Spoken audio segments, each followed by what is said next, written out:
আইসেন ইন ফিউচারে। আচ্ছা, অবশ্যই মানে রাত্রে। কানেকশন রাখো, ঘুরে যাব। সো এই আচ্ছা, যে তোমার একটা লেকচার শিট আমি পাঠাইছি, ওটা একটু ডাউনলোড করো। লিসনিং এটা। লিসনিং দিয়ে তো শুরু করব আমরা।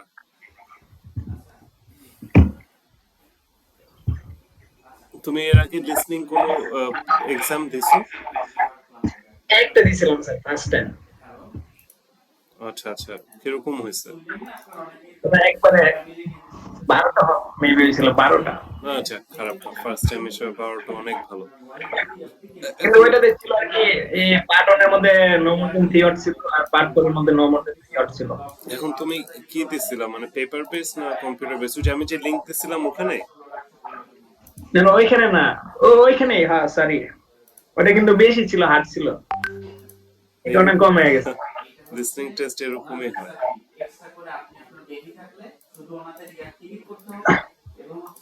লিসনিং টেস্ট এরকমই হয়, একটু এখন হার্ড হয়। প্র্যাকটিস বেশি করে। বেশি করে প্র্যাকটিস করবা। জি স্যার, এখন থেকে প্র্যাকটিস করুন। আপনি তো নাই 2-3 দিন ধরে, তাই প্র্যাকটিস হয় না। তো এই কয়দিন ওখানে আর পরীক্ষা দাও নাই? 2টা দিয়েছিলাম স্যার। তো যে রুটিনটা বানাইছো ওটা ফলো করতেছো? আজকে থেকে আর মিস। আচ্ছা আচ্ছা, ওকে। আরেকটা বানাইছিলাম নতুন, ওইটা আপনি কি পাঠাইতে লইছিলাম দিয়ে নেই। ওইটা পাঠাবো একটু। কোনটা? রাইটিং? না না, রুটিন আরেকটা মেক করছিলাম। আচ্ছা আচ্ছা, ওটা পাঠাবো, সমস্যা নেই। আমরা লিসনিং ওইটা লেকচারটা শুরু করি। সো এখানে ফার্স্ট যে 10 মিনিটস দেওয়া ওগুলো এখন আপাতত বাদ, পেপার বেসটি তো বাদ। সো তুমি 2 মিনিট টাইম পাবা আর কি আনসার গুলো চেক করার জন্য বা ট্রান্সফার করার জন্য, 2 মিনিট হবে। হ্যাঁ। জি। সো আমরা কয়টা সেকশন থাকে একটা লিসনিং টেস্টে, তুমি তো দিয়েছো? চারটা থাকে sir, part 1, part 2, part 3, part 4। So যতই মানে এক্সামটা আগাইতেছে ততই হার্ড হইতেছে, পার্ট 1 থেকে পার্ট 2 হার্ডার, পার্ট 2 থেকে পার্ট 3 হার্ডার, 3 থেকে 4 হার্ডার। হ্যাঁ, প্রত্যেকটা সেকশনে 10টা করে কোয়েশ্চেন থাকে, টোটাল 40টা কোয়েশ্চেন। আর প্রত্যেকটা কোয়েশ্চেনে একটা করে মার্ক। সো এই কারণে আমরা একটা কোয়েশ্চেন যদি মিস করি ওটাতে এত টাইম আমরা স্পেন্ড করবো না, আমরা মুভ অন করবো। একটা কোয়েশ্চেনের পিছনে 1.5 মিনিট হাইয়েস্ট আমি টাইম স্পেন্ড করতে পারি। So examiner gives you time to look into the question before you start listening. So তোমার 30 সেকেন্ড টাইম থাকবে প্রত্যেকটা সেকশনের আগে, মানে কোয়েশ্চেন গুলা দেখার জন্য। আবার তোমার রেকর্ডিং এর শেষেও ওরা কিছু টাইম দেয়া থাকে, সো কিছু টাইম থাকে আগে পিছনে তোমার আর কি, মানে ব্রেইন স্টর্ম করার জন্য। সো ওই টাইমটা খুবই ইম্পর্টেন্ট, যারা ভালো স্কোর করে দেখা যায় এই টাইমটা খুব ভালোভাবে ইউটিলাইজ করতেছে।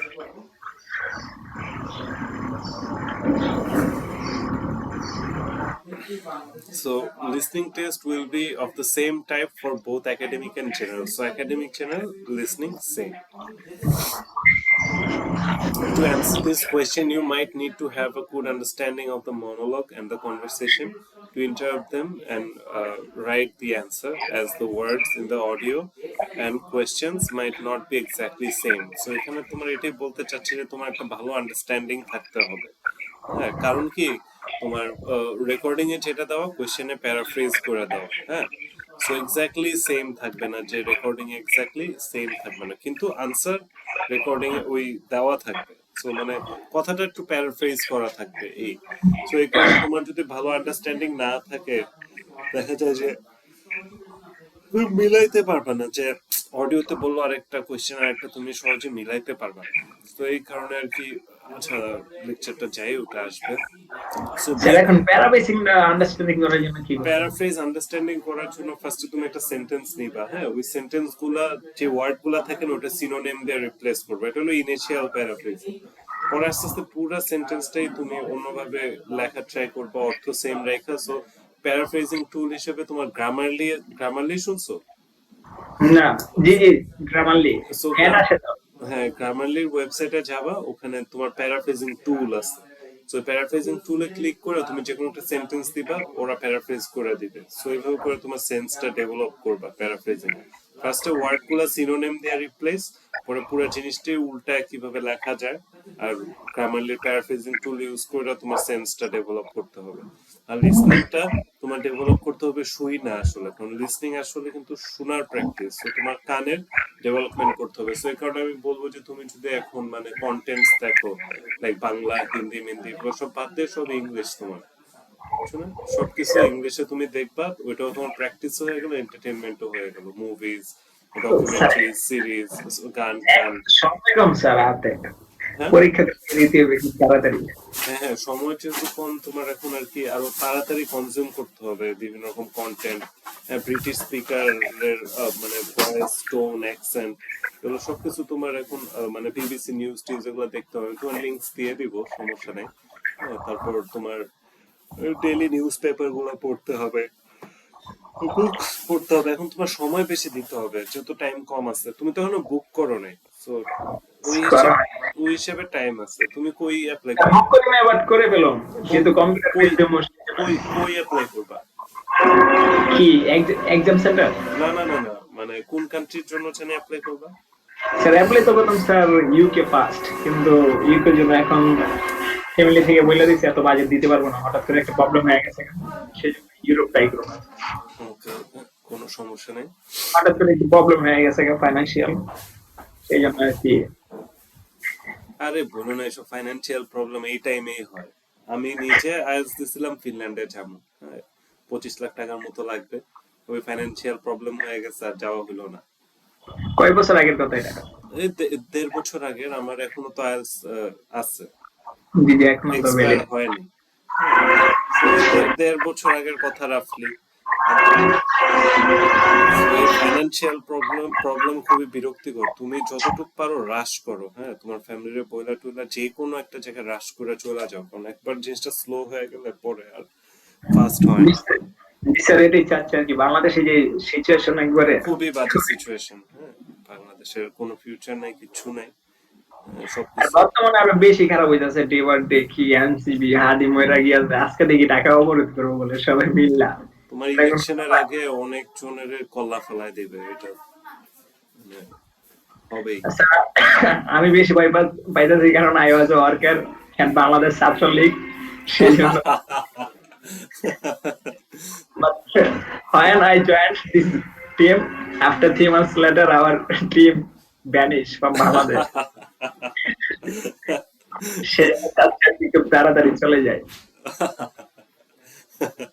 কিন্তু আমার আঙ্কেল ছিল স্যার, উনি ছিল ইন্ডাস্ট্রিয়াল মিনিস্টার, শিল্পমন্ত্রী, বাট শোনো, কিছুদিন আমি আগে। তোমার তোমার অনেক অপশন আছে। তুমি আইএলটিএস এর জন্য ইভেন আটকায় থাকো না। আইএলটিএস যদি স্কোর না আসে, আইএলটিএস ছাড়া ওয়ে আছে। আইএলটিএস ছাড়া অনেক অপশন আছে। তুমি ইভেন এখন, আমার অ্যাডভাইস হলো তুমি আইএলটিএস ছাড়াও অ্যাপ্লাই করে রাখো। আইএলটিএস এর মধ্যে দিয়ে দিলা, আইএলটিএস হয়ে গেলে আইএলটিএস দিয়ে অ্যাপ্লাই করলা, যেটা দিয়ে আগে হয় ওইটা দিয়ে জি তুমি স্যার, চলে। বাংলাদেশ ছাড়তে হবে স্যার, এইটাই এমনিতে হলো মেইন কথা। তোমার বাজেটটা এখন কত আমার বললে খুব ভালো হয়। অ্যারাউন্ড 10-এর ভিতরে এখন। 10-এর ভিতরে তোমার জন্য অনেক অপশন আছে, হ্যাঁ, কোন ছাত্র হতে পারে এটা? অনেক অপশন আছে। উইদাউট আইএলটিএস তোমার জন্য হাঙ্গেরি আছে, উইদাউট আইএলটিএস। আর যদি উইথ আইএলটিএস হয় তাহলে তো ইউরোপে সুইডেন, ফিনল্যান্ড, ডেনমার্ক, এগুলো অনেক অপশনই আছে। কিন্তু তোমার বাজেটের মধ্যে পড়তেছে ধরো সাইপ্রাস, তারপর ক্রোয়েশিয়া। সাইপ্রাস এটা বললাম আপনি, সাইপ্রাস যেমন হয়। এটা সাজেস্ট করি না। তারপর ক্রোয়েশিয়া আছে, লিথুনিয়া আছে, তারপর তোমার হাঙ্গেরি তো বললামই। এগুলো আর কি তোমার বাজেটের মধ্যে। আর যদি একটু 15-15 হইতো তখন তুমি একটু ডেনমার্ক, সুইডেন মুইডেন ওগুলা হইতো। আর জাস্ট স্যার ইউকে জন্য ট্রাই করার জন্য।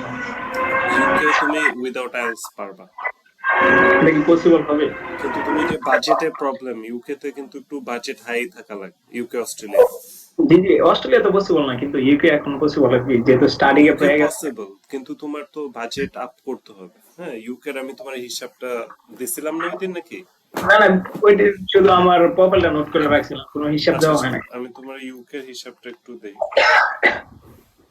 সো ইউকে তোমার আর কি ফার্স্টে আমরা ধরো অ্যাপ্লিকেশন করব, পরে আনকন্ডিশনাল একটা লেটার আসবে। হ্যাঁ, ইনিশিয়ালি তোমার 50% ডিপোজিট করা লাগে, তো 100% করলে আরো ভালো। হ্যাঁ, তখন ভিসা রেশিও আরো সাকসেস বাইরা যায়। সো 50% ডিপোজিট করলে একদম নিম্ন হলেও 7,000 পাউন্ড লাগবে।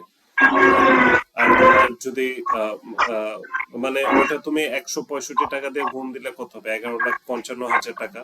সামথিং। এটা হলো 50% ডিপোজিট।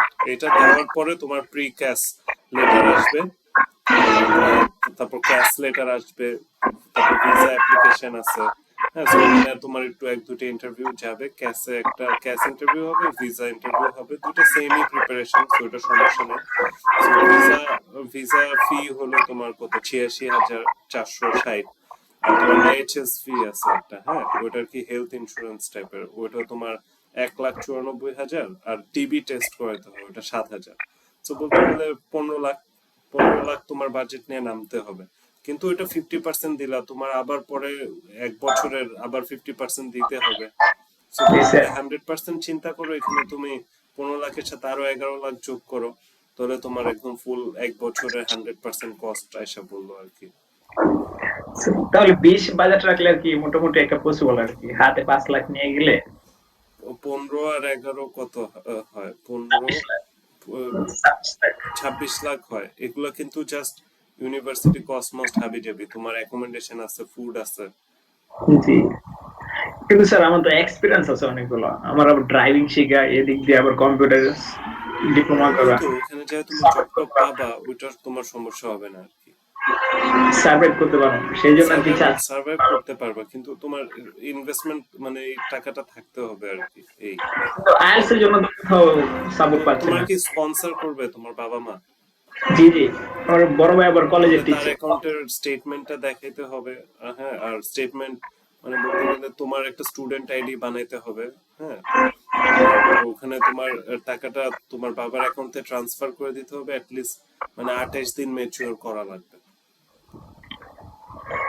স্পন্সর বাবা করবে না, কিন্তু বড় ভাই করতে হবে। বড় ভাইটা আসলে তো তো একটা ভালো হবে না, তোমার বাবা মা করলে ভালো হইতো। সমস্যা নাই, আছে তাহলে বাবার অ্যাকাউন্ট, একটা ওখানে অ্যাকাউন্ট খুলে এখানে ওখানে ট্রান্সফার করে। ট্রান্সফার করে তোমার আইডিতে পাঠিয়ে দিলে তোমার সোর্স অফ, আমার বাবা আমাকে স্পন্সর করতেছে, শেষ। বুঝছো না? এখন আইএলটিএস এর জন্য তো বাসা থেকে আর কি সাপোর্ট দিতে আসে না, সবাই বলে আইএলটিএস দিয়ে অ্যাপ্লাই করার জন্য, সেই জন্য আর কি। তুমি বলো যে আমি আইএলস ছাড়াও অ্যাপ্লাই করবো, আইএলস দিয়েও করবো। আইএলস ছাড়া যদি হয়ে যায় তাহলে তোমার আইএলস লাগতেছে না। আলহামদুলিল্লাহ। আর আইএলস দিয়ে যদি আমি স্কোর হয় তাহলে তো কোনো সমস্যা নেই, আমি 100% যাইতেও পারতেছি। তো দুই ওয়েতে ট্রাই করবো যেন সময় ওয়েস্ট না হয়। আমার যাওয়াটা হলো মেইন কথা, একটা জি ভাবে স্যার, আমার চাইতে পারলেই হয়। বাংলাদেশ থাকতে ভালো লাগে না। এই আমারও না, তো একটা ভাবে যাওয়াটা হইলেই হইলো। হ্যাঁ, আমি চাইতেছি কি তোমার মানে তাড়াতাড়ি জিনিসটা করে, আইএলস আইএলস ঝুলায় ঝুলায় তোমার কিন্তু অনেক টাইম ওয়েস্ট হয়ে যাবে।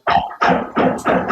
2 বছর শেষ স্যার হ্যাঁ, আইএলটিএস। এটাই আমি বলতেছি, এটা বাসায় আর করা বন্ধ করো, তুমি উইদাউট আইএলস অ্যাপ্লাই করো, পাশাপাশি আইএলস। কারণ আমরা তো এখানে তোমার কাছ থেকে কোনো ফি রাখতেছি না, ইউকে টেকের জন্য কোনো তোমার তো কস্ট নাই, অ্যাপ্লাই করতে সমস্যা কি তোমার? বুঝছো না?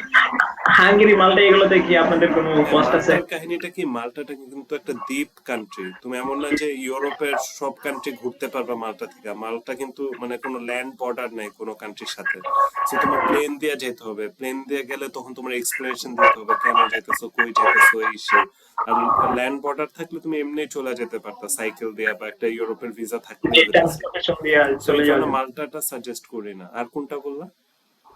এই যে হাঙ্গেরি আর লিথুনিয়া। হ্যাঁ হ্যাঁ, হাঙ্গেরি খুব ভালো অপশন, ভিসা রেশিও ভালো, লিথুনিয়া ভালো, ক্রোয়েশিয়াও ভালো। এগুলো খুবই অ্যাফোর্ডেবল। এখানে তুমি আসলে তোমার 5-7 লাখে হয়ে যাচ্ছে, বুঝছো? এগুলোতে পাঁচের ভিতর পসিবল হবে, ক্রোয়েশিয়া, হাঙ্গেরি, হ্যাঁ হ্যাঁ লিথুনিয়া। হ্যাঁ, পসিবল হবে। তোমার 1 বছরের টিউশন ফি ধইরা বলতেছি, সব পসিবল হবে। ভিসার রেশিওটা কিরকম, এটাই তো ভয় লাগে। ভিসা রেশিও ক্রোয়েশিয়া এখনো মাত্র ওপেন হয়েছে, তো বাঙালিরা এখনো ঢোকা শুরু হয় নাই। সো এখানে এখন তোমার ভিসা রেশিও ভালো। আর তুমি যদি চিন্তা করো, হাঙ্গেরিও খুব ভালো, লিথুনিয়াও খুব ভালো, কারণ এগুলাতে এখনো বাঙালিরা ঢোকা শুরু করে নাই, বুঝছো? আর লিথুনিয়াতে লো আইএলটিএস স্কোর দিয়ে তুমি যেতে পারতেছো, ক্রোয়েশিয়াতেও লো আইএলটিএস স্কোর দিয়ে যেতে পারছো। আইএলটিএস পরীক্ষাটা দিলে তোমার স্কোর লো হলেও এই অপশন গুলো তোমার জন্য আছে। জি স্যার, আমি মালটা থেকে প্রেফার করি ওইগুলাই, লিথুনিয়া, হাঙ্গেরি। তুমি হাঙ্গেরিতে উইদাউট আইএলটিএস অ্যাপ্লাই করতে পারো, এটাই ভালো হবে। হ্যাঁ, এখন কোন এটেক চলে হাঙ্গেরিতে? এখন তো সেপ্টেম্বর ইনটেকের জন্য মানে ওপেন অ্যাপ্লিকেশন তোমার 15 জানুয়ারিতে শেষ হয়ে যাবে, এরপর আর তুমি অ্যাপ্লিকেশন করতে পারবে না হাঙ্গেরির জন্য, সেই আবার সেপ্টেম্বরের পর। সো তোমার এখন একটা ভালো টাইম তোমার সব ডকুমেন্ট দিয়ে অ্যাপ্লাই করার। ডকুমেন্ট সবগুলো রেডি, শুধু ব্যাংক ডকুমেন্টসটা, ব্যাংক স্টেটমেন্টটা ছাড়া। আচ্ছা আচ্ছা, এনআইডি, তারপর সব সার্টিফিকেট, তারপর যে এগুলো সব ওকে আছে। স্কুল কলেজ থেকে রেকমেন্ডেশন লেটার নিছো? আনি নাই, কিন্তু এটা পলিটেকনিক্যালে গেলে দিয়ে দিবে আর কি, নিয়ে আসো। আচ্ছা আচ্ছা, এগুলো সব তোমার রেডি করতে হবে।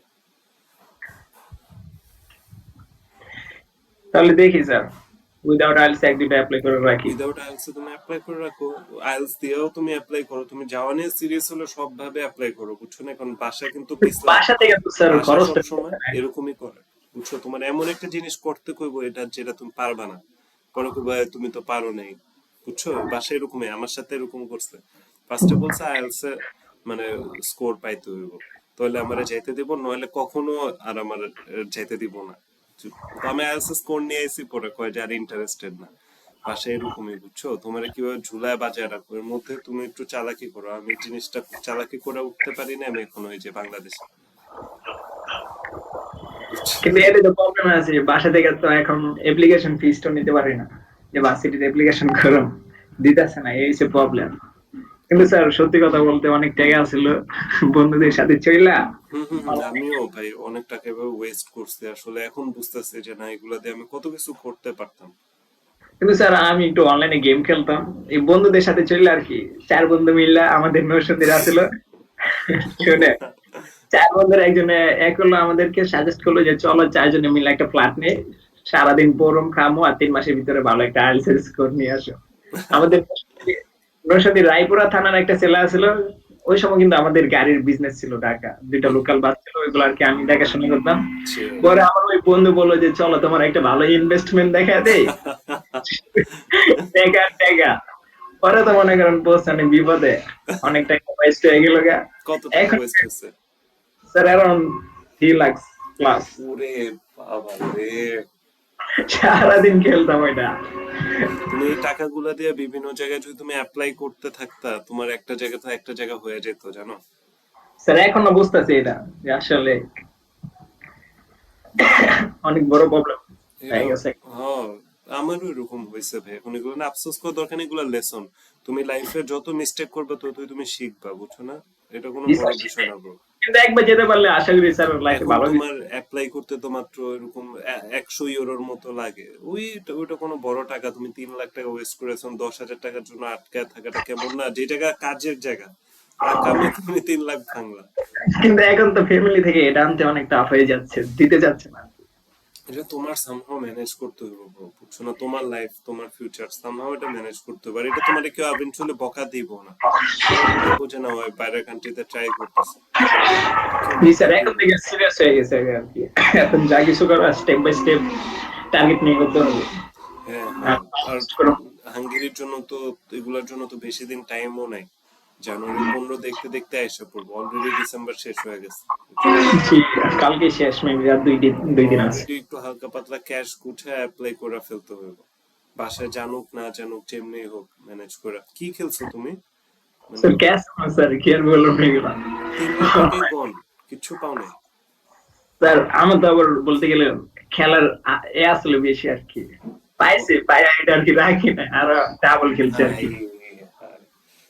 কিন্তু একদিন 1,000 টাকা দিয়ে 1.5 লাখ টাকা পাইছিলাম, এরপরে পুরো রিয়েলি? 1 লাখ, 1 লাখ বেড়া লাইছি। আমার টার্গেট সাথে একটাই ছিল, R15 ভার্সন এম কিনুম একটা, হুম। আর একটা আইফোন থাকবো, এক এক চান্স হলে। হাজার টাকা দিয়ে তুমি 1.5 লাখ পাইছো? স্যার পরে তো আরো লোক বাইরে গেছে গা। High high. পরে দিয়ে সব শেষ, it's the biggest problem. Sir even public এখন আমার কাছে টাকা পায়, ওটা মেবি 1 বছর আগের কথা, আচ্ছা এখনো আচ্ছা। টাকা পায়, কিন্তু আমি তো আছি টাকা তো দিব, কিন্তু after going abroad. High high, কয় টাকা পায়? এখন বেশি না, 30-40 হাজার টাকা পায়। ওরে বাবা রে! 30-40 হাজার টাকা দিয়ে তুমি কয়টা ইউনিভার্সিটি অ্যাপ্লাই করতে পারবে, জানো? না প্রবলেমে পড়ে গেছি গা, কিন্তু এগুলা বাদ দিয়ে দিছি, আর খেলি না এখন। কিন্তু আমি লাইফে কোনো সময় বন্ধুদের সাথে চলি না, এই ফার্স্ট টাইম চললাম। তুমি কখনো এই টাকা পয়সা ধরো ইনভেস্ট করতে চাই, তুমি ক্রিপ্টোতে ইনভেস্ট করতে পারো, বা স্টক কিনতে পারো, বা শেয়ার কিনতে পারো, বুঝছো না? বা বুঝতে পারি না বা ওই তুমি সময় ডলার ডলার কিনা রেখে দিতে পারো, বিভিন্ন কান্ট্রির কারেন্সি কিনা রেখে দিতে পারো, এগুলোর দাম সব সময় থাকবে। কিন্তু হাফ ডাউন হয়। কিন্তু তুমি জুয়া খেললে ওটার তো কোনো গ্যারান্টি নেই, এটাই তো ওদের বিজনেস। লাভ নেই স্যার, এই যে একটা লোক ছিল একটা R15 কিনুন হঠাৎ তুমি করে। যদি 1,000 দিয়ে 1.5 লাখ পায়া থেমা যেতা, ওই 1.5 লাখ টাকা দিয়ে তুমি অ্যাপ্লাই ম্যাপ্লাই করে চলে যেতে পারতা। ওই সময় তো আর ওই ধৈর্যটা ছিল না। বা আর অ্যাটলিস্ট একটু কয়েকটা কান্ট্রি ডেস্টিনেশন ঘুরতে পারতা। জি স্যার, এটা করা যেত, কিন্তু যারা এগুলো খেলে ওদের এই ধৈর্যটা থাকে না। এটা ঠিক, ওরা আরো আরো আরো আরো। এখন এগুলো সব বাদ দিয়ে দিছি, এখন কি অ্যাপ জাস্ট এটা, এটার নাম কি? ওটা সাইট আছে অনেকগুলো, অনেক্স বেট, কিকা, মেট বেট, কিন্তু আমি কিকাতে খেলতাম। কি, আচ্ছা আচ্ছা, আমি আমি এমনি তোমার ওয়ান এক্সপেটে একটু মধ্যে দিয়ে করছিলাম। এগুলো তো অ্যাড আছে। ওই যে একটু প্রেডিকশন মেডিকশন দেখা, পরে দেখি যে না, যা টাকা পয়সা আছে সব গেছে গা। তো পরে আমি এগুলো বাদ দিয়ে দিচ্ছি। আমি এমনি তো খেলা টেলা দেখি না, এখন ফ্রেন্ডরা প্রেডিকশন করে ওইভাবে করে আমি লাগাইছিলাম। কিন্তু আমি অনেক টাকা ওয়েস্ট করে ফেলাইছি স্যার। আমি অত করি নাই, আমি 2,000 টাকার মতো ওয়েস্ট করছি। এতে কম। পরে আমার বাড়ি থেকে আবার গাড়ি দিছে বিচ্ছা, পরে তো বসে আরেক বিপদে। হ্যাঁ, টাকা পয়সা দিই না, ও আচ্ছা আচ্ছা। টাকা পয়সা দিই না, গাড়ি টাকা দিয়ে খিলালাইছি। পরে তো বাসা থেকে দিছে গাড়ি দিচ্ছা, হাই হাই গাড়ি বিক্রি করে দিছে। ব্রো, সেই জন্য সেই সেই। আমার লাইফ স্কিলটা কাজে লাগাই নাই স্যার, কোনো পার্ট টাইম জব করি নাই কোনো আইটি সেন্টারে বা কোনো কোম্পানিতে। কখনো সিরিয়াস করো নাই? সিরিয়াস ছিলাম না আর কি ওই সময়। এখন এখন তোমাদের বিজনেস কি তাহলে টোটালি ক্লোজ? টোটালি ক্লোজ, কিন্তু বাইরে এখন পার্সোনাল বিজনেস আছে ওনাদের আঙ্কেলের কোনো ইনকাম সোর্স নাই এখন? আঙ্কেল নাই, কিন্তু বড় ভাই শোরুম আছে, আর উনি কলেজের প্রফেসর। এলাকাতে মিনিস্টারের শোরুম আছে আমাদের, দুই ভাই দুইটা। এই কি শোরুম এটা? মিনিস্টার ইলেকট্রনিক্স, এসি, ও আচ্ছা টিভি, আচ্ছা আচ্ছা এগুলো। আচ্ছা আচ্ছা আচ্ছা। এলাকার মধ্যে বড় অনেক বিজনেসম্যান, আর নাম করা একজন কলেজের প্রফেসর, 15-20 বছর ধরে এখন টিচিং তারা করতেছে। কি বুঝছে, জানে যে তুমি টাকা পয়সা এভাবেই করছো? জানি না গেছে গা, সেই জন্য তো এত সাপোর্ট দিতেছে না এখন, আর এত টেক কেয়ারও করে না। ইভেন কত বলছি যে মোবাইল হারাই গেছে গা, চুরি হয়ে গেছে গা, বিচ্ছা কইছি, এরপরে টেক আনতে পারি নাই। এখন তুমি পাশে যায় একটু বুঝে টুঝে বলো যে ভুল তো হয়ে গেছে, করছি, আর এগুলো হবে না। এখন স্যার কিন্তু নিজের উপর যে এক্সপিরিয়েন্স আছে, আশা করি যদি বাইরে গিয়া স্ট্রাগল করতে পারি। আমার যেমন বাসায় একটু বুঝে বলো যে আমি আসলে জিনিসটা বুঝিনি, আমি তো ভালোর জন্য করছিলাম, ভাবছিলাম যে টাকা পয়সা আরো পামু, পরে দেখি যে সব গন। তো এই জন্য মাফ টাফ করে দাও, আমার একটা সুযোগ দাও, আমি এখন আমার লাইফটা চেঞ্জ করতে চাই, আর জীবনে আমি এসবে নাই, আমি না বুঝা জিনিসটা ফোনে করে ফেলছিলাম। এবার না, বাদ বুঝাও। দিয়ে দিছি, অলমোস্ট 1 বছর হয়ে গেছে গা, এটা বাদ দিয়ে দিছি। বাসায় তখন বুঝাইতে হবে, বাসায় তো ভাবতেছে তুমি এখনো। এখন আর টাকা নাই খেলার মতো কোনো হয়ে ওঠে না। তারপর বাসায় বুঝাও যে আমি এখন খুবই সিরিয়াস, আমি বাইরে যাব, আমার লাইফ ক্যারিয়ার বানাবো, আমার শিক্ষা হয়ে গেছে, এই 3 লাখ টাকা আমি শিক্ষা পেয়ে গেছি সারা জীবনে, এখন আমি আর টাইম ওয়েস্ট করতে চাই না, বুঝাও বাসায়। জি স্যার, এটাই বুঝে দিব, কারণ লগের বন্ধু বান্ধব ওনারা ইউরোপ থাকে। তাহলে মেসেজ আমার ফ্রেন্ড ম্যাক্সিমাম দেশের বাইরে, স্যার, ফিনল্যান্ড, ওনারা সুইডেন, ওনারা কম্বোডিয়া। এই ওনারা কম্বোডিয়া আমার যে ফ্রেন্ড গেছে, ওই সব ক্যাসিনো মেসিনো করে, ক্যাসিনোতে জব ক্যাম্পোডিয়া করে। কেডে ফেমাস। হ্যাঁ, ওই ক্যাসিনোতে জব করে, ডলার কামায়, তোমাদের টাকা। অনেক আর্নিং কিন্তু কম্পিউটারতে ক্যাসিনো প্ল্যাটফর্মে, হ্যাঁ, কিন্তু এগুলো তো এক হিসেবে হারাম। Scam scam. হ্যাঁ স্ক্যাম, কিন্তু মুসলিমদের জন্য তো এটা হারাম, এজ এ জব করা বা কোনো কিছু করা। ভাই, মুসলিম হিসাব করলে কত কিছু হারাম, এই যখন ভিডিও কল করা হারাম। আমরা হালাল ভাবে ডিসকাস করতেছি। না, বহুত কিছুই হারাম, ওইটা চিন্তা করা যাবে না, এখন যে যেমনে ভাই বানাইতে পারে, এটা হলো কথা। জি, এটাই বর্তমানে যে সিচুয়েশন। টাকা তো আর এখন আল্লাহ বানায় নাই, টাকা সে বানাইছে, তো এই বিষয়ে আর কি, যে যেমনে কামাইতে পারে এরকমই হয়ে গেছে। কিন্তু আমরা যারা ভালো মানুষ, আমরা তো আর উল্টাপাল্টা কিছু করি না। জি, শিক্ষক মানুষ সেটা করতে পারে না, এই কিন্তু যে অনেক প্রবলেম। মানুষ তো এগুলা করে ভালো টাকা কামাইতেছে, আমি দেখতেছি। স্যার, ইভেন যারা মেট্রিক পাস করে না, ওনারা সৌদি আরব 10-15 বছর থেকে বাড়িতে কি ডুপ্লেক্স বাড়ি করে বেড়াইছে, আর পাবলিক হাই খালি ইঞ্জিনিয়ারিং পাস করে কি সাইকেল চালাবি নাকি এলাকায়, ডুপ্লেক্স বাড়ি বাইন্দা বেড়াইছে। আসলে নিজের কাছে স্যার এখন আমি জেলাস। নিজেও ভাবি হয়তো টাইম গুলো ওয়েস্ট করলাম, আসলে কি হয়েছে, আমাদের টাইমে এত বুঝতাম না আমরা যে বাইরে যাওয়া একটা যে জিনিস, ওই টাইমে কেউ বুঝে না, আমাদের বাবা মাও তো বুঝতো না জিনিসগুলো। এখনকার পোলাপেনরা মানে স্কুল কলেজে থাকতেই জানে যে বাইরে এখন আর যাবে। হইতেছে এটা বেশি। সেম আপনার মতোই আমার অবস্থা, কেউ বলো না করে নাই। আমি আমি যখন জন্মেছি ওই টাইমে ফোনও ছিল না, কম্পিউটারও ছিল না, পরে দিয়ে পাইছি এগুলা। আমরা ওই জিনিসগুলো একটু ব্যাকডেট ছিলাম না। এখনকার পোলাপাইনরা তো জিনিসগুলো ছোট থেকেই জানে, ইউরোপ আছে, আমেরিকা আছে, আমরা তো কোনো ভিডিও দেখিনি। আর এখন তো ফেসবুকে ঢুকলেই শুধু এগুলো দেয়। ফেসবুকে ঢুকলে এগুলা, সো এখনকার পোলাপাইনরা জানে এগুলা যে না আমার এই দেশ ছাড়তে হবে। জি স্যার, এটা সিরিয়াস হতে হবে। আমরাও যদি স্কুল কলেজ জিনিসগুলো ভাবে জানতাম, বা কেউ একজন থাকতো যে আমাকে মোটিভেট করবে বা ইন্সপায়ার করবে, আমরা এতদিনে বাইরেই থাকতাম। স্যার 5 বছর আগেও আমি এটা দেখি না, যে সময় না না পলিটেকনিক্যাল না, আছে। 5 বছর আগেও এইরকম হাইপ ছিল না বাইরে যাওয়া নিয়ে। আর যারা কাজ করতো ওরা একটু মানে নিজেরাই কাজ করতো, অত মার্কেটিং ও করতো না অত। এখন যে পরিমাণ কনসালটেন্সি এজেন্সি আছে, যে পরিমাণ বাইরে যাওয়া নিয়ে কাজ হইতেছে, এত স্টুডেন্ট বাইরে যেতেছে, এরকম ছিল না আগে। আগে ম্যাক্সিমাম বাংলাদেশ থেকে লেবার ভিসায় যেহেতু বাইরে, ইজিলি যেতে পারতো। ইজিলিও যেতে পারতো। এখন দেখা যায় বাঙালিরা যে দেশ ঢুকে ওই দেশে ঢুকতেই থাকে, ওটা একদম পচায় ফেলে।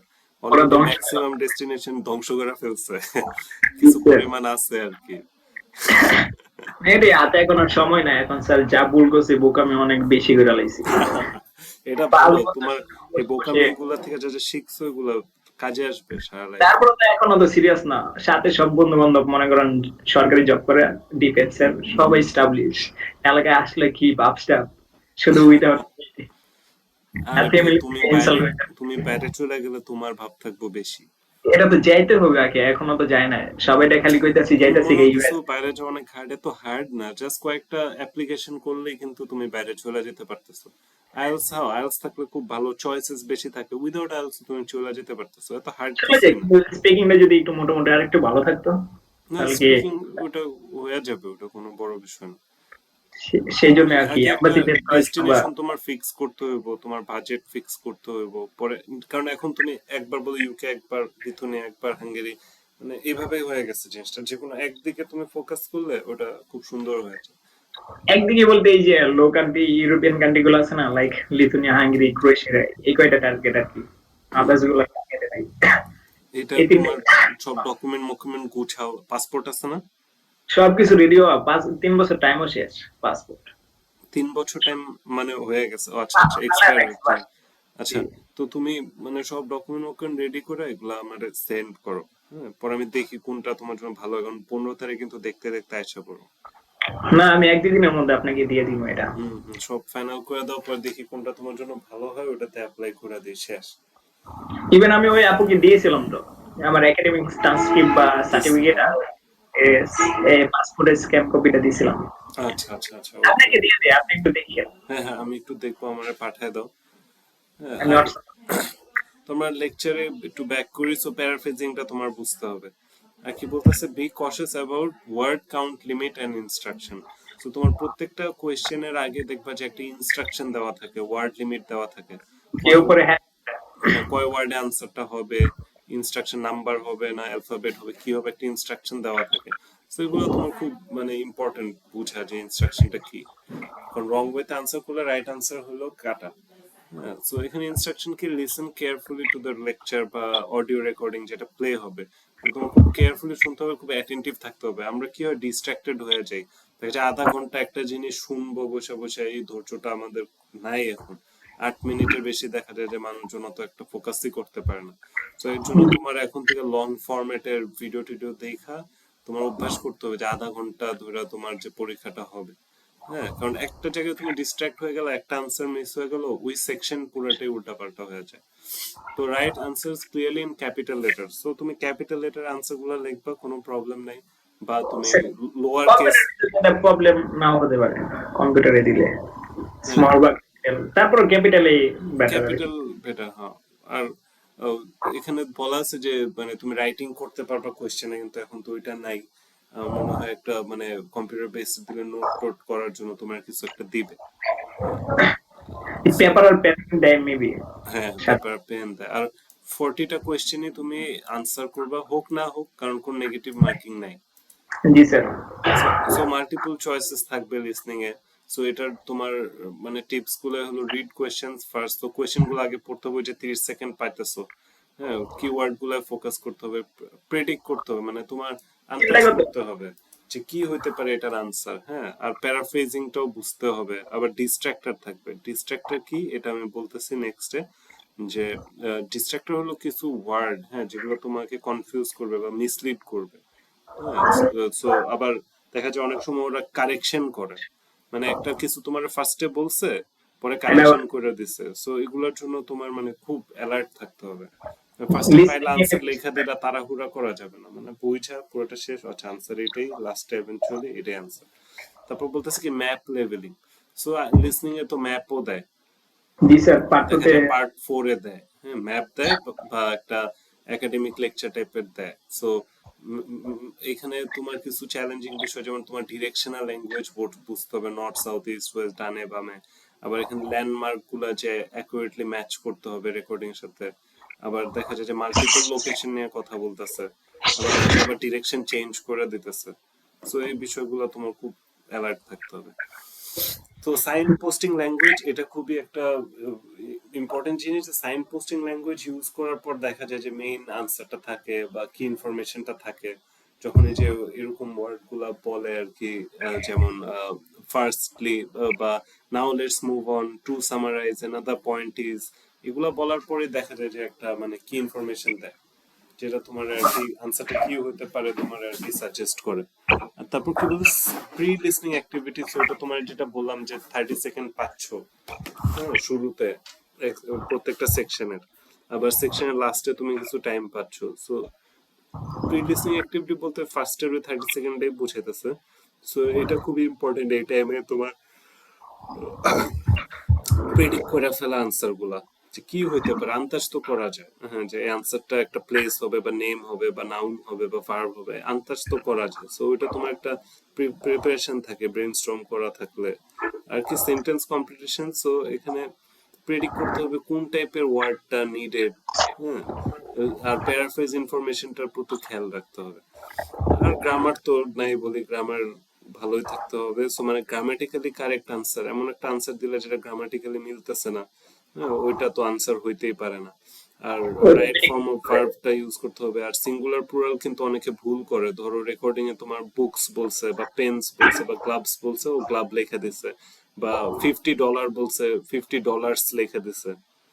হ্যাঁ, সো এরকম আর কি। সো এইসব ওইটা তো আনসার রং হবে না যদি ইয়েস বাই ইয়েস না দেই।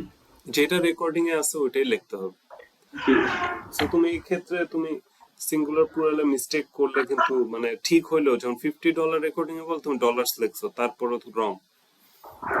যেটা রেকর্ডিং এর দেওয়া এক্স্যাক্টলি ওটা তোমার লিখতে হবে। সো এখানে অনেক চ্যালেঞ্জিং বিষয় আছে, যেমন 50, 15 এগুলো একটু সিমিলার সাউন্ডিং। হ্যাঁ, সো এগুলো তোমার ওয়ার্ড, তারপরে লেটার কিভাবে প্রোনাউন্স করে ব্রিটিশ অ্যাকসেন্ট, এগুলো তোমার জানতে হবে। তারপর কি বলতেছে, listening to IELTS podcast. So IELTS related podcast গুলা, যেমন আইএলস অ্যাডভান্টেজেস একটা চ্যানেল আছে, ওখানে অনেক জি জি। পডকাস্ট হয়, ওটা দেখা। তারপর ডকুমেন্টারি, যেমন বিবিসি প্ল্যানেট আর্ট ডকুমেন্টারি আছে, বা বিবিসি নিউজ আছে, এডুকেশনাল ভিডিও, বিভিন্ন রকম তুমি এডুকেশনাল ভিডিও দেখতে পারো, হ্যাঁ, যেগুলোতে ফর্মাল টোনটা আছে। হ্যাঁ, তারপর ওইটা তোমার লিসনিং স্কিলটা ইমপ্রুভ করার জন্য তোমার শুনতে হবে, হ্যাঁ, বিভিন্ন মুভি হতে পারে, সং হতে পারে, সিরিজ হতে পারে, যেখানে আর কি একটু ফর্মাল ইংলিশ পাচ্ছি। 70% চান্সেস যেহেতু আইএলস এখানে ব্রিটিশ অ্যাকসেন্টে রেকর্ডিং হবে, নইলে তোমার অস্ট্রেলিয়ান হতে পারে বা নর্থ আমেরিকান হতে পারে। ওইগুলো 30% কিন্তু ম্যাক্সিমাম ব্রিটিশ থাকে। ব্রিটিশে হয়, সো তোমার ব্রিটিশ অ্যাকসেন্টটা কিন্তু ধরাও একটু কঠিন। সো এটা তোমার এর জন্যই কন্টেন্ট গুলা তোমার ডকুমেন্টারি, যেমন বিবিসি প্ল্যানেট আর্থ, এই ডকুমেন্টারি গুলো অনেক হেল্পফুল। কোন দিক দিয়ে, আমার স্টুডেন্টের লাস্ট পরীক্ষায় ওরা জিজ্ঞেস করছে যে স্পিকিং এর সেকশন 2 তে যে ওয়াইল্ড অ্যানিমেল নিয়ে কথা বলতে, যে তোমার ফেভারিট ওয়াইল্ড অ্যানিমেল কি। সো তুমি যদি এই প্ল্যানেট আর্ট দেখো, তুমি জিওগ্রাফি প্লাস অ্যানিমালস এগুলো সম্পর্কে অনেক ইনফরমেশন পাবা। এগুলো জি আইএলস এ দিয়ে দেয়, কারণ বিবিসি টিবিসি এগুলো থেকে দিয়ে দেয়। তারপর তোমার ওই বিভিন্ন নিউজ পেপার গুলো থাকে না ইংলিশে, ওগুলো পড়তে পারো, কারেন্ট নিউজ টিউজ এগুলো দিয়ে দেয়। আর আইএলস এর টিপস এন্ড ট্রিক্স কি, মানে listening A understand the context. So অনেকে দেখা যায় যে রেকর্ডিংটা শুনে জাস্ট রাইট আনসারটার জন্য, এটা না করে মানে কি নিয়ে কথা হইতেছে বুঝার ট্রাই করতে হবে, মানে ভিডিওটা বা রেকর্ডিংটা কি নিয়ে। হ্যাঁ, প্রেডিক্ট দি অ্যান্সার। সো আমার আনসার গুলো আগে প্রেডিক্ট করতে হবে। Use a minute to look through each section. So 1 minute time নিব, আমরা প্রত্যেকটা সেকশন গো থ্রু করব। হ্যাঁ, careful with question order. So এটা কিন্তু একটা ইম্পর্টেন্ট জিনিস, যে মানে তোমার কোয়েশ্চেনের যে অর্ডার দেওয়া, রেকর্ডিং কিন্তু ওই সিরিয়ালটাই মেনটেন করবে। কোয়েশ্চেন যেমন এটার পর এটার পর এটা, রেকর্ডিংও এটার পর এটার পর এটা, এইভাবে যাবে। সো এই জিনিসটা তুমি যত তাড়াতাড়ি ধরতে পারবা তত তোমার জন্য ভালো। Look at two questions at once. তো তুমি যে একটা আনসার করতেছো, নিচের কোয়েশ্চেনটাও একটু চোখ রাখতে হবে, পরের কোয়েশ্চেনটা কি। Move on if you miss an answer. So একটা আনসার মিস করলে প্রবলেম নেই, মুভ অন। তারপর কি বলছে, লুক আউট ফর প্যারাফ্রেজিং। এটা তো বারবারই বলা হয়েছে, যেমন প্যারাফ্রেজিং খুবই ইম্পর্টেন্ট। রিডিং এও তোমার টেক্সটে যেটা দেওয়া কোয়েশ্চেনে প্যারাফ্রেজ করা, লিসনিং এও অডিওতে যেটা দেওয়া কোয়েশ্চেনে প্যারাফ্রেজ করা, তারপরে তোমার স্পিকিং এও সামওয়াট প্রত্যেকটা কোয়েশ্চেন আমাদের একটু প্যারাফ্রেজই করা লাগে। তারপর দেখা যায় রাইটিং এ তোমার এসেতে দেখা যায় যে ফার্স্ট ইন্ট্রোডাকশনে প্যারাফ্রেজ করা লাগে। সো প্যারাফ্রেজিংটা খুব ইম্পর্টেন্ট। আর ignore words you don't know. So এমন না যে মানে আইএলটিএস পরীক্ষায় তুমি সব ওয়ার্ডই জানবা, ইভেন অনেক এক্সপার্টও হতে পারে একটা ওয়ার্ড ওটা বুঝতেছে নাকি। সো এরকম ওয়ার্ড পেলে ইগনোর। মেইন জিনিসটাকে আমি পুরা জিনিসটা, হ্যাঁ, শুনলে ওই জিনিসটা বুঝতে পারবো ওই ওয়ার্ডের মিনিং কি হইতে পারে। তো একটা ওয়ার্ড বুঝি নেই, ওখানে তোমার টাইম ওয়েস্ট করা যাবে না। Underline or highlight keyword. So computer বেসে হাইলাইট সিস্টেম আছে, সো তুমি হাইলাইট করতে পারবা, কারণ পেপার বেসে তো আমরা আন্ডারলাইন করতাম। তারপর take care with spelling and grammar. So listing এ তোমার আনসার ঠিক হলো, স্পেলিং যদি ভুল হয় বা গ্রামাটিক্যাল যে সিঙ্গুলার প্লুরাল এগুলা যদি ভুল করো, বা রাইট ফর্ম অফ ভার্বটা না লেখো, তো ভুল। So use British and American spelling. Don't worry about what you write on the question booklet. So এটা ছিল অ্যাকচুয়ালি পেপার বেসড এর জন্য, সো এটা এখন আর আমাদের দরকার নেই। আর read the instructions carefully. So যে প্রত্যেকটা কোয়েশ্চেনের উপর ইনস্ট্রাকশন। তারপর কি বলতেছে, ইউজ আপার ও lower case letter. So either lower নাহলে আপার। হ্যাঁ, get use to different accent, specially the British. এটা তো বললামই। Practice pronunciation of letters and numbers. তো যে লেটার্স এন্ড নাম্বারস একটু প্রোনাউন্সিয়েশন প্র্যাকটিস করবা, তাহলে তোমার মিস্টেক হবে না। 15, 50 সবে মিস্টেক হবে না। Careful with what you write down. So মানুষজন দেখে যে আনসার নিয়ে ধীপ ধীপ লেখা ফেলে, স্পেলিং মিস্টেক করে ফেলে, বা একটা আরেকটা লেখা দেয়। কেয়ারফুলি রাইট ডাউন করা। আর ডোন্ট লিভ আনসার্স ব্ল্যাঙ্ক। তো বললাম নেগেটিভ মার্কিং নাই, আমরা সবগুলো আনসার করবো। Transfer your answers to the answer sheet carefully. So তোমার আনসার গুলো অ্যান্সার শিটে কেয়ারফুলি ট্রান্সফার করা। Check your answer. তো ট্রান্সফার করার পর আবার চেক করবা যে রাইট অর্ডারে তুমি লিখছো নাকি, সব ঠিক আছে নাকি। আর practice listen to lecture. So lectures গুলো অ্যাটেন্টিভলি শোনাবে, রেকর্ডিংটা অ্যাটেন্টিভলি শোনাবে, যে কন্টেন্টই দেখতেছো ওটা কি অ্যাটেনশন দেওয়া আর কি, ডিস্ট্রাক্টেড ভাবে না শোনা। Listen and write together. So তুমি প্র্যাকটিস এভাবে করতে পারো। এমনি তো তুমি এক্সাম মক দিচ্ছই, এখন আপাতত তুমি লার্নিং এর জন্য যে ভিডিওগুলো দেখবা, ওই ভিডিওগুলো ফুল দেখা তুমি মানে কি বুঝছো এটা সামারাইজ করে হয়তো বা স্পিকিং করতে পারো বা লিখতে পারো, বুঝছো না। তো মানে বা ভিডিওটা ছাড়ছো, ভিডিওটা একটা ধরো জেলিফিশ নিয়ে একটা ভিডিও হইতেছে, তো টপিক লেখলা জেলিফিশ, মানে কি কি যে জিনিসগুলা বলছে ওগুলা তুমি লেখলা, শুনলা, লেখলা, সাথে সাথে সাবটাইটেল অফ করে। হ্যাঁ, তাহলে তোমার লিসনিং বাড়তেছে। তো এটাই লাস্ট অ্যাডভাইস, ওই প্র্যাকটিস করতে হবে। তো এখানে একটা তোমার একটা ডেমো দেওয়া আছে, যে দেখো সেকশন 1 কিছু কোয়েশ্চেন দেওয়া আছে, তারপর হচ্ছে সেকশন 2। হ্যাঁ, সো এখানে তোমার সুন্দর এরকমই হয়। সো এটা আসলে আমি সলভ করতে বলতাম আগে, এখন তো যেহেতু রিডিং নেই, এটা সলভ করা দরকার নেই, এটা ডেমো হিসেবে দেখে নাও। তুমি ওয়েবসাইটটা থেকে তুমি একটা লিসনিং টেস্ট দিয়ে দাও, এখন দেখি কেমন স্কোর আসে। ঠিক আছে, জি স্যার। এটা আমাদের লিসনিং এর ফার্স্ট লেকচার। কালকে আমরা একটু ইন ডেপথ যাবো লিসনিং এর। আর তুমি এখন একটা যা বুঝছো এটা অ্যানালাইজ করে একটা টেস্ট দিয়ে আমার পাঠিয়ে দাও স্কোরটা। হ্যাঁ, ওকে, জি টেক কেয়ার, কালকে কথা হবে। জি স্যার, আসসালামু আলাইকুম। ওয়ালাইকুম আসসালাম।